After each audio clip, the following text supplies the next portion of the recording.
Hi, today I wanted to talk about an issue that a lot of people ask me about with regards to their 401k plans and how much of their company stock they should invest in through their 401k plan. Many companies offer the ability to buy shares through your 401k plan. Some companies even give you an incentive, some kind of discount on the shares, or maybe some other things come along with the shares to do that. And I just wanted to kind of talk through some of the scenarios and some of the things to help you consider how much is a reasonable amount to invest in your company.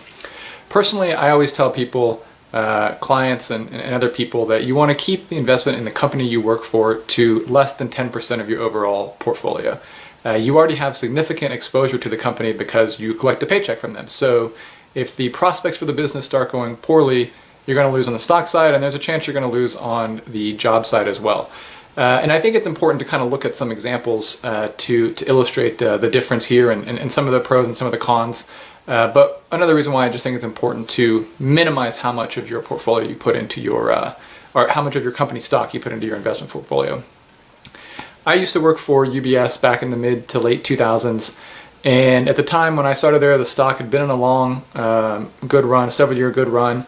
The stock was trading in the $60 range or something like that, and the stock currently trades at $15, a little over $15. So from when the peak of UBS stock price to today is down approximately 80%. So I did have UBS stock. I had some in my 401k. I bought some outside of the 401k, and I took a big loss on all of that stock.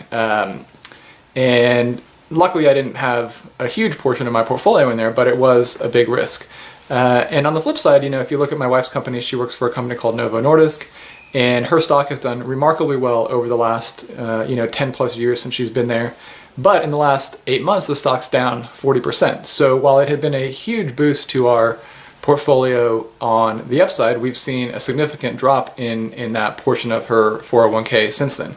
So again, we've never had it be more than 10% of our overall portfolio. So the fact that it had a huge run-up was a nice benefit to us, but we weren't then significantly negatively impacted when the stock has sold off so much recently.